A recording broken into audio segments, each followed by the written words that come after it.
following counties in Illinois: Fulton, Knox, Marshall, Mason, McLean, Peoria, Stark, Tazewell, and Woodford. The National Weather Service in Lincoln has issued a wind advisory, which is in effect from 6 a.m. to 6 p.m. Friday. Timing: 6 a.m. to 6 p.m. Friday. Winds: southwest winds 20 to 30 miles an hour with gusts to around 45 miles an hour. The following impacts are expected. Strong winds will make for hazardous driving conditions, especially for high-profile vehicles.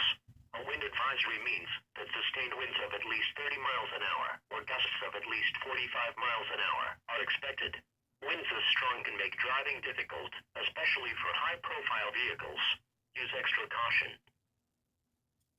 The following is a summary of watches, warnings, and advisories in effect.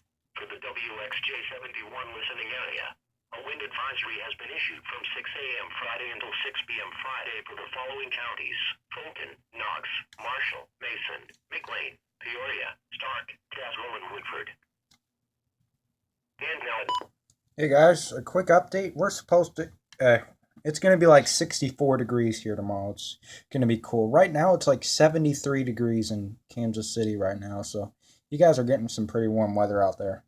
Anyways, guys, thanks for watching.